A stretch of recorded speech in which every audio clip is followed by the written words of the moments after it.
Friends, स्वागत है आपका आज की इस वीडियो में।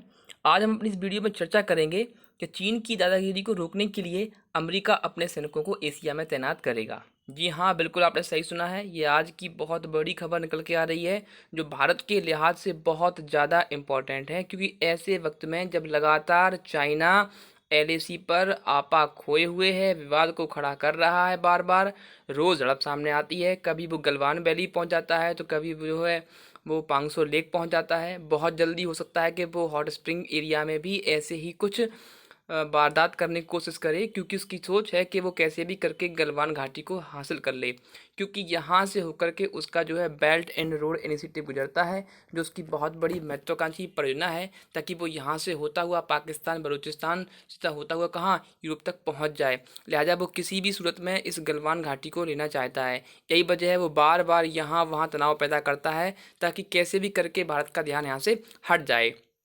लिहाजा एशिया में अब जो शक्ति संतुलन है वो बिगड़ता जा रहा है। चीन इस पर आधिपत्य करता जा रहा है। लिहाजा इसके आधिपत्य को, इसके प्रभाव को कम करने के लिए बहुत जल्द जो है यूएसए अपनी सेना को एशिया में तैनात करेगा। इस पर जो है विचार विमर्श चल रहा है। ट्रंप सरकार इस पर लगी हुई है। तो जी हाँ, टाइम्स ऑफ इंडिया के जो है इस आर्टिकल को हम यहाँ डिस्कस करेंगे। Moving Europe troops to counter China threat to India US.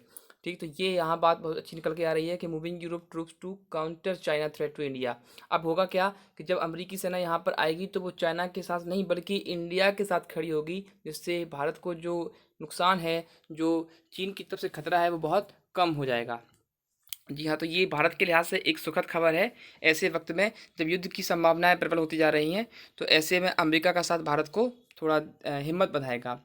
तो देखो यहाँ पे क्या है, जो अमेरिका के जो विदेश मंत्री हैं माइक पोम्पियो, उन्होंने ये बात बिल्कुल क्लियर कर दी है। Said on Thursday that China's threats to India and South East Asia were among the main reasons for the US moves to reduce its troop in Europe.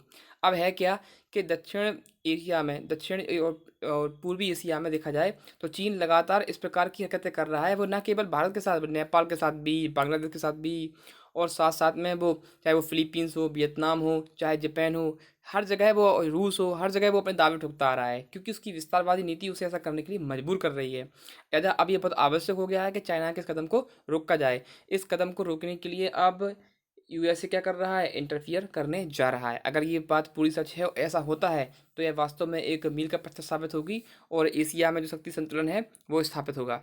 तो चलिए, आज का हमारा वीडियो इसी पे टॉपिक बेस्ड है। तो चीन की दादागिरी रोकने को अमेरिका सेना भेजेगा, ये तो डिस्कस हो ही गया है। अब यहाँ पर जो सबसे बड़ी चीज़ ये है कि जो चीन की दादागिरी है वो है किस लिहाज से, क्योंकि चीन के पास है क्या कि भारत या इसके आसपास के देश हैं उनसे कहीं ज़्यादा बड़ा क्या है, रक्षा बजट है, आधुनिक हथियार हैं, बड़ी सेना है, और वो काफ़ी एडवांस है। रक्षा बजट अधिक होने की वजह से इसकी सेना है वो कहीं ज़्यादा मजबूत है। लिहाजा वो हर जगह इस प्रकार की वारदात को अंजाम दे रहा है।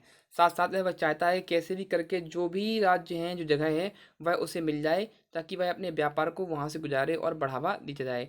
तो कहीं ना कहीं पूरा का पूरा जो मामला है वो ट्रेड से जुड़ा हुआ है, जिस पर अमेरिका भी नज़र गड़ाए बैठा है, क्योंकि अगर चाइना इन सब मामलों में सफल हो गया तो बहुत बड़ा नुकसान अमेरिका को होगा, क्योंकि एक बहुत बड़े हिस्से से अमेरिका की जो ट्रेडिंग है, जो बिजनेस है, वो समाप्त होने की दौर पर आ जाएगी और यहाँ पूरी जगह आधिपत्य जो व्यापार पर है वो चाइना का हो जाएगा।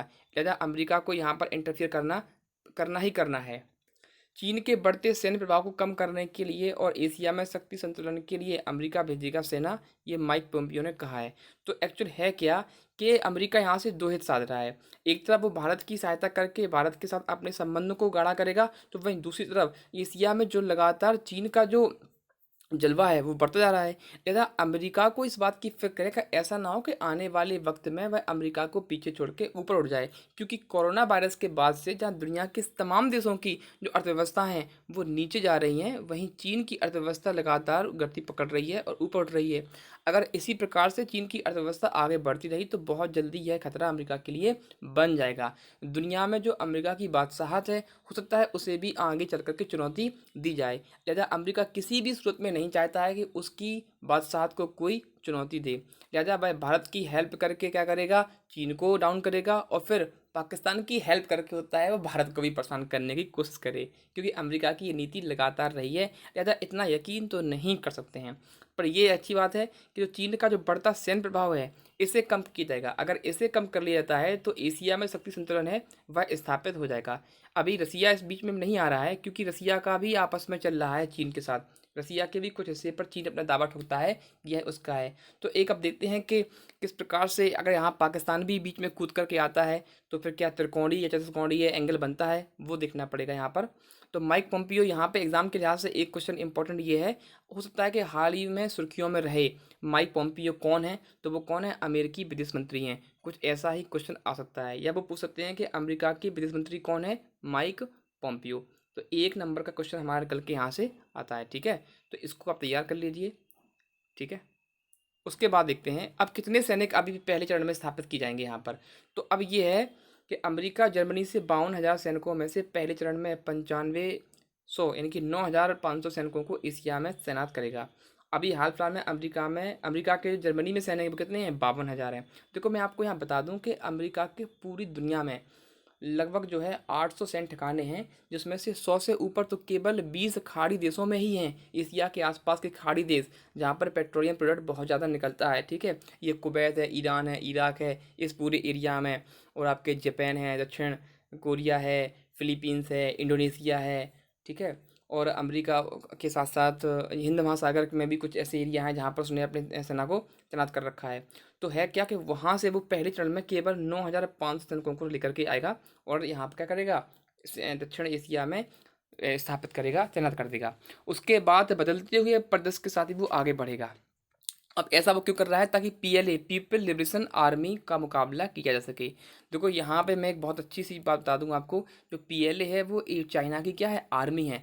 तो चाइना की आर्मी को पीपल लिबरेशन आर्मी कहा जाता है। इसका आप फुल फॉर्म तैयार रखिए, हो सकता है कि एग्जाम में पूछ दें कि पीएलए का संबंध किससे है, तो ये चीन से है। या पूछ सकते हैं कि पीएलए क्या है, कोई संगठन है, एक सेना है, या कुछ और। तो आप ध्यान रखेंगे कि ये चीन की सेना का नाम है, क्या है, चाइनीज़ ट्रूप्स हैं, चाइनीज़ जो सेना है उसे पीएलए पीपल लिबरेशन आर्मी कहा जाता है। तो यहाँ से एक क्वेश्चन यहाँ ये भी निकल के आएगा।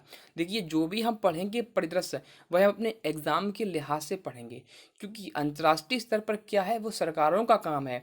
हम केवल अपना सपोर्ट या विरोध ही कर सकते हैं। सरकारें अगर इसके गलत करेंगी तो हम विरोध दिखाएंगे, सही करेगी तो हम सपोर्ट करेंगे। लेकिन जो भी कुछ होना है वो हमारी सेना को और सरकारों को करना है। लिहाजा इस वक्त जिस कंडीशन में हम हैं, हमें अपनी तैयारी को सही से रखना है। तो हम हर एक पॉइंट को अपने एग्जाम के पॉइंट ऑफ व्यू से ही नोट करेंगे और आगे बढ़ेंगे। ठीक है, चीन ने भारत के साथ एलएसी विवाद करके तनाव पैदा कर ही लिया है। देखो भारत के साथ चीन का कई जगहों पर है, जिसमें आपको बता चुका हूँ कि जो एलएसी है, एलएसी में 3 जगह हैं, जिसमें एक तो कौन सी है, गलवान वैली है, उसकी कौन सी एक हो गई आपकी हॉट स्प्रिंग, और एक आपका हो गया है ये पोंगसो लेक। ठीक, तो इन 3 जगहों पर है और लगातार वो यहाँ पर अपने दावे ठोकता है कि यह उसका हिस्सा है। वह तो हो सकता है गलवान के साथ साथ पूरे पूरे लद्दाख पर भी अपना निगाह लगाए बैठा हो, तो इसमें कोई बड़ी बात नहीं है। लेकिन इस बात के लिए हम उसे मुंह तोड़ जवाब देंगे। तो एक क्वेश्चन यहाँ से फुल फॉर्म बनता है LAC line of actual control. इसे आप तैयार कर लीजिए, जो भारत और चीन को विभाजित करने में लिखा है। ठीक है, हालांकि ये विवादग्रस्त है, लेकिन इसी बात को लेकर के ये तनाव पैदा हो रहे हैं। अब इसके साथ साथ देखो भाई चीन कर क्या रहा है कि चीन इस वक्त भारत समेत वियतनाम, इंडोनेशिया, फिलीपींस और दक्षिण चीन सागर में खतरा उत्पन्न कर रहा है। मैंने इतनी ही कंट्री साथ शामिल की हैं। चीन कर क्या रहा है कि चीन का जो है अप्रत्यक्ष रूप से 23 देशों के साथ सीमा विवाद चल रहा है। इसमें से 14 कंट्री तो ऐसी हैं जिनके साथ डायरेक्ट सीमा विवाद है, यानी कि ऐसी कंट्री जिनकी सीमाएं चीन से नहीं छूती हैं, उन पर भी वह पता नहीं 4,000 साल पुराने या कितने हज़ार साल पुराने की अपनी सभ्यता के हिसाब से दावा ठोकता आया है। अब ये दावा कितना सही है कितना गलत है, ये आने वाला वक्त बताएगा। क्या चीन की विस्तारवादी नीति ही थर्ड वर्ल्ड वार को लेकर के आएगी? ऐसे तमाम प्रश्न हमारे जहन में उठते हैं, जिनके जवाब हमें अमेरिका, रसिया, इंडिया और साथ साथ में जर्मनी और ब्रिटेन के इंटरफियर से पता चलेगा कि हाँ आने वाले वक्त में क्या हो सकता है। क्या चीन ही कारण बनेगा दुनिया में तीसरे विश्व युद्ध के लिए, या कोई और बात होगी, वो भविष्य में बताएगा। तो यहाँ पे क्या है कि अब अगर अमेरिका की यहाँ एंट्री होती है तो भारत को एक राहत भरी सांस देखने को मिलेगी, क्योंकि अगर हम युद्ध करते भी हैं तो चाइना के पास कुछ ऐसे हथियार हैं जो हमसे एडवांस हैं, तो हमें अमेरिका की हेल्प मिल जाएगी, तो हम उसे मुंह तोड़ जवाब दे देंगे। लेकिन एक बात और ध्यान रखना चाहिए कि चीन के पास भी ऐसी टेक्नोलॉजी है जो अमेरिका के सैन्य ठिकानों को नष्ट कर सकती है।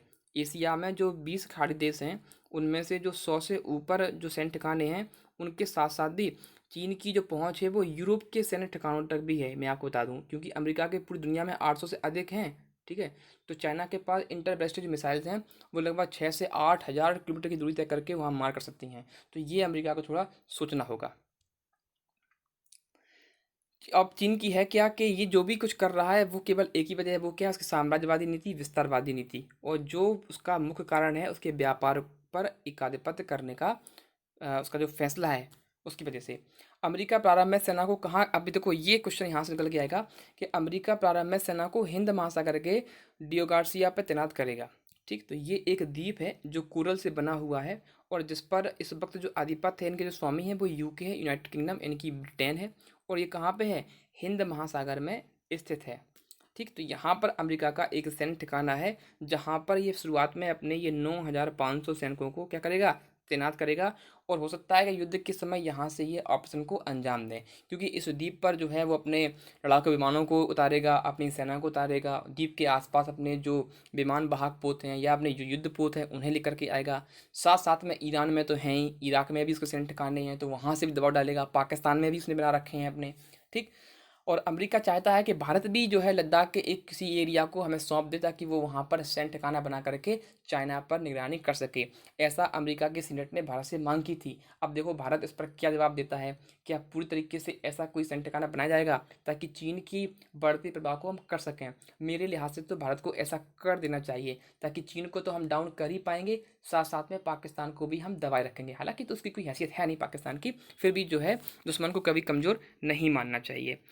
अमेरिका के अन्य सैन्य ठिकानों में कौन, जापान है, दक्षिण कोरिया है, फिलीपींस आदि बता चुका हूँ। तो एक इंपॉर्टेंट चीज़ यहाँ पे है कि क्वेश्चन बन सकता है डियो गार्सिया, ये पूछेंगे कि अभी हाल फिलहाल में जो सुर्खियों में रहा वो क्या है, डियो गार्सिया है या क्या है? तो कोरल से बना हुआ एक द्वीप है, ठीक है, जो कहाँ पे है, हिंद महासागर में है। और इसका जो स्वामित्व है वो यूके यानी कि यूनाइटेड किंगडम ब्रिटेन के पास है।